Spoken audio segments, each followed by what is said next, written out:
I'm Jake O'Neill, creator of Animagraphs, and this is how a NASCAR Cup Series race car works. Let's start with the exterior. Body panels snap together and are bolted onto the frame, making them fairly easy to replace. They're made from a mix of carbon fiber, plastic or epoxy resin, and Kevlar, with an outside layer of fiberglass. These materials help the car maintain its critical aerodynamic features while also being resilient to contact with other vehicles, as allowed by the official NASCAR rules. The front splitter is angled to create downforce for the front of the car. The stepped design, with a raised section in the center, allows some air underneath the car, while the lowered sides push air around the front, keeping it away from the tires to avoid drag. The narrow gap between the car floor and the track turns the entire floor into a giant downforce generator as air squeezes, thins, and rushes beneath the car at a different rate and pressure than overhead air. At the rear of the car, where these two different pressure zones meet, the air crashes into itself, creating massive vortices. The rear diffuser is angled upward, widening the floor gap to allow smoother blending. It has vanes or strakes to comb through the air for cleaner, more controlled outflow. The wide opening also creates low pressure before the diffuser, turning the splitter-diffuser combo into a kind of air cleaning vacuum that sucks in and smooths out dirty air for aerodynamic goals.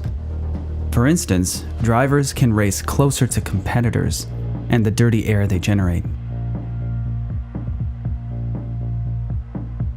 Overhead air passes over the car to the rear spoiler, which generates additional rear downforce. Official NASCAR guidelines dictate which size of spoiler is required depending on the race course. The 7-inch spoiler shown here is for longer oval tracks called superspeedways, to slow the cars down for driver safety. A shorter 4-inch spoiler is used for road, short, and intermediate courses. Splitter stuffers may also be required to reduce overall speed by interrupting the amount of air allowed underneath the vehicle, limiting downforce. For oval courses, where cars only turn left, a special spoiler, sometimes referred to as a shark fin, is installed on the driver's side of the car to counteract yaw or rotational forces when cornering. The shark fin may also help mitigate the side drafting effect that happens when a following car is close to the rear quarter, pushing air over the lead car's rear spoiler and causing drag. Now, let's go underneath this exterior bodywork, starting with the frame.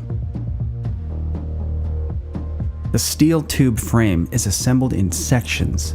The center section combines the roll cage and chassis. The front and rear clip sections bolt to the center section and are relatively easy to remove for fast repairs. Suspension. Suspension is fully independent front and rear, so each wheel can move individually. Upper and lower control arms bolt directly to the chassis from the upright assembly. The adjustable shocks are coilover type, where dampers are nested inside the springs. An anti-roll bar connects the left and right suspension assemblies together to limit body roll. It's adjustable with a flexible blade on either side that can be rotated. The thin section is more flexible when parallel to the ground and more rigid when perpendicular. Teams may remove the anti-roll bar for some races to alter handling characteristics.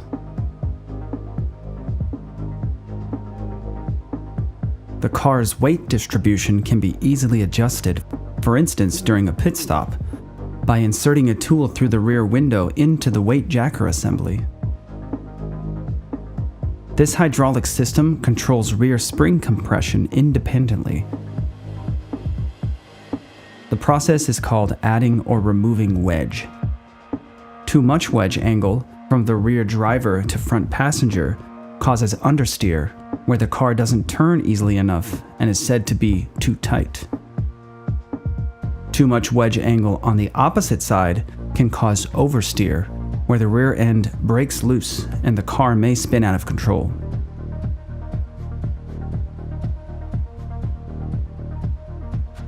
Steering. Cup cars use a hydraulic rack and pinion steering system similar to what's found on most passenger vehicles. The steering wheel is connected directly to the pinion, which moves the rack through a system of gears. A special metal piece called a torsion bar connects the steering column to the rack. This part flexes as the steering column is rotated from driver input. A stiffer or softer bar changes the steering feel. Toe, also referred to as tracking, is the angle of each tire in relation to the center line of the vehicle when viewed from above. It's adjusted in the front using a toe link adjuster, and in the back using shims. Adjusting the toe in specific ways for better left-hand turning is what sometimes causes the car to look like it's slightly crooked on the racetrack, even while driving in a straight line.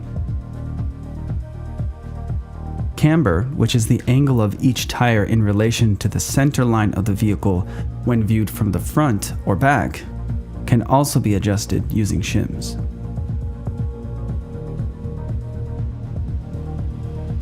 Braking system. A master cylinder and reservoir controls and stores hydraulic fluid for braking. Cup cars have 2 master cylinders and accompanying reservoirs, for front and rear brakes respectively.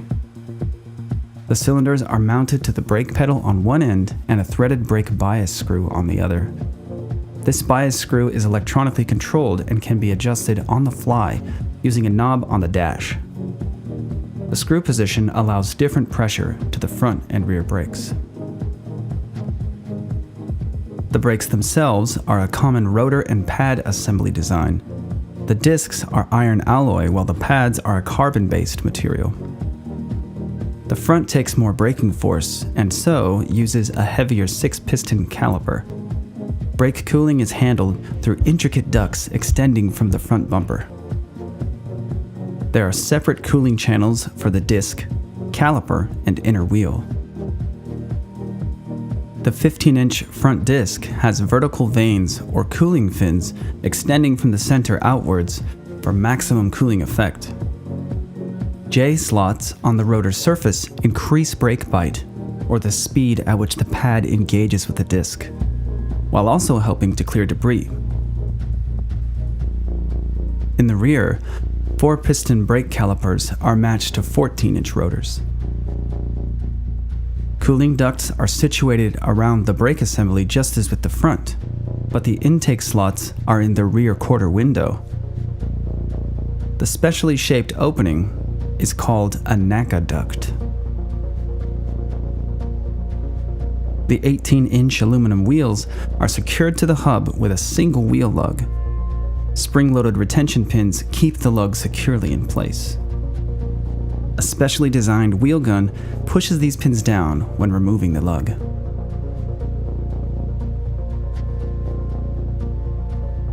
Engine and associated systems. Cup cars use 8 cylinders in a V configuration that is naturally aspirated, meaning air enters naturally instead of being pumped into the engine with a turbo or supercharger. For short, intermediate, and road courses, the engines are capped at 670 horsepower. Some of the air from the grill intake is diverted to the engine through a ram air duct system that takes advantage of high-pressure air in the grill area to force more air into the engine. On superspeedway courses, a tapered spacer is installed in the air intake path to limit airflow, effectively decreasing engine output to around 510 horsepower for safer racing speeds. Exhaust collects from headers into large pipes that exit through ports in the bodywork on each side. The engine oil tank is located between the driver's seat and the fuel cell. It's part of a dry sump system where oil is pumped from an external tank. Dry sump systems have superior oil pressure and distribution characteristics, and also allow the engine to be mounted much lower for an improved center of gravity. The engine control unit, or ECU, sits inside the cockpit, mounted to the dashboard. The ECU is a powerful computer that can monitor and tune engine performance characteristics. Cooling. The front splitter directs air into the radiator duct, where it passes through the radiator and oil cooler. The exiting airstream is directed over the hood and car body through louvered hood vents. The ideal running engine temperature is between 230 and 250 degrees Fahrenheit. If temps are dropping too low in a race, cooling air can be restricted by installing a perforated barrier, called a throttle plate, in the radiator exit duct. Ducts in the grille bring cooling air into the rocker box, and vents in the side skirts allow hot air to escape from underneath the driver.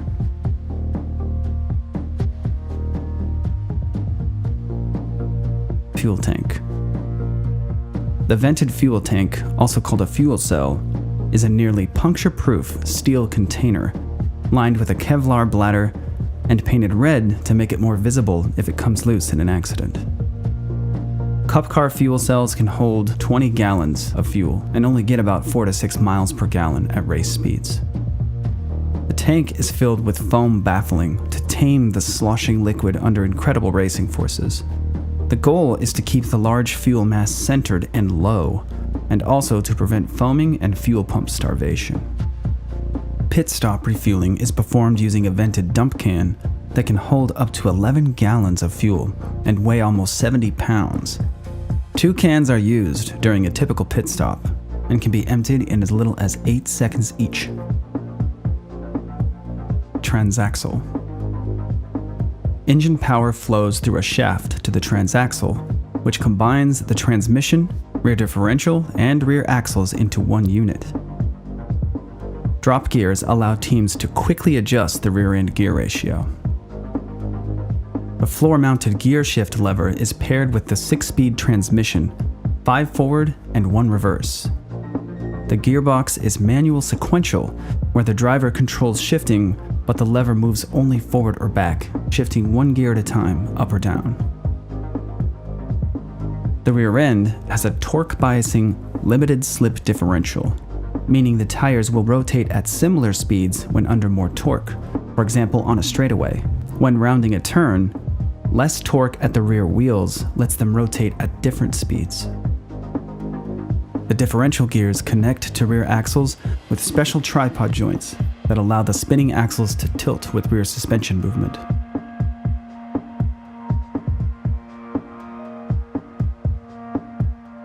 Safety systems. Cup cars have robust safety systems. The aluminum tubes that connect the rear bumper to the rear clip create a framework that can absorb violent impacts. The front bumper is attached in a similar way.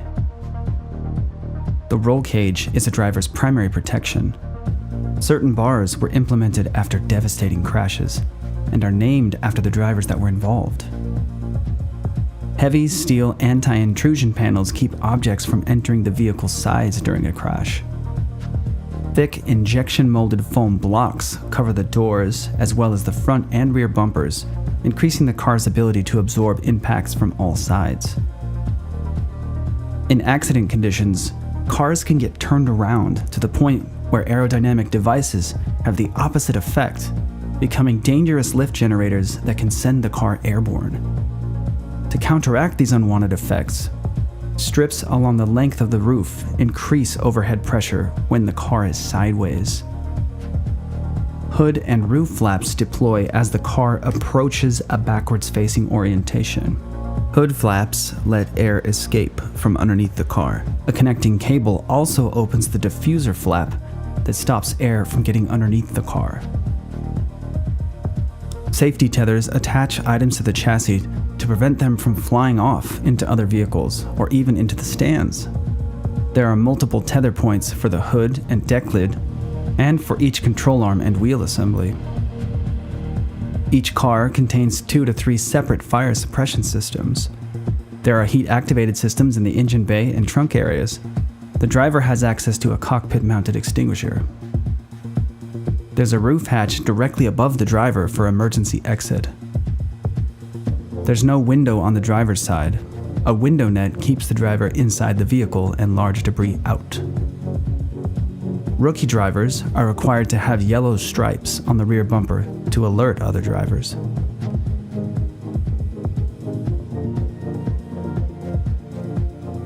Cockpit.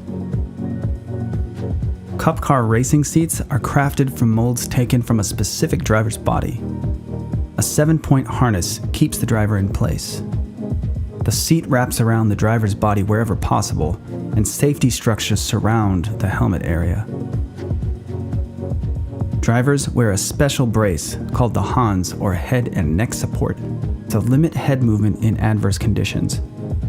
A connected strap clips to either side of the helmet, and the shoulder harness straps keep the device pressed against the driver. A drinks tube is incorporated into the helmet. It's connected to a small fluid reservoir to keep drivers hydrated, as cockpit temperatures often reach upwards of 130 degrees Fahrenheit. An air conditioning system collects air through front quarter window NACA ducts and pumps it into the driver's helmet, as well as a special cooling pad behind the back and legs. Cooled water may also circulate through the driver's fire retardant suit.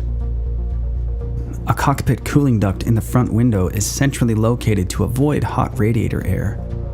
Slits in the back window also draw in cooling air, most of which exhausts through the driver's side window.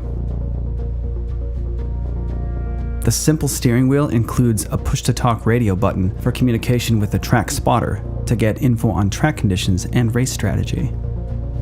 A customizable digital dash has replaced dials in recent years and can display everything from lap times, water and oil pressures, engine RPMs, and pit road lights, among many other options. Per NASCAR rules, speedometers are not allowed to be displayed.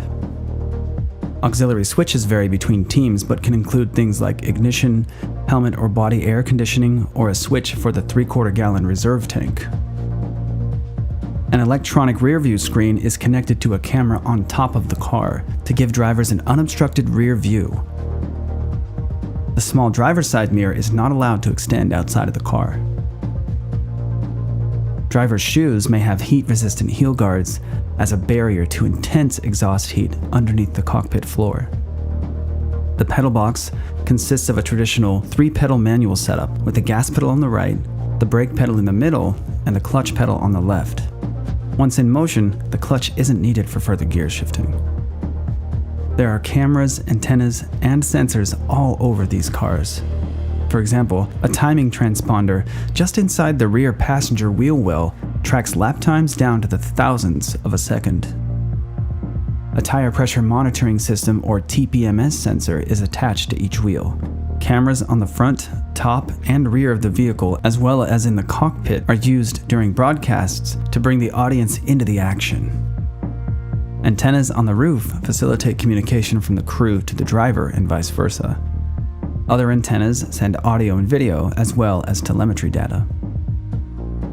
The newest NASCAR race cars mark a return to their stock car roots, bringing design aesthetics closer to their consumer-grade counterparts.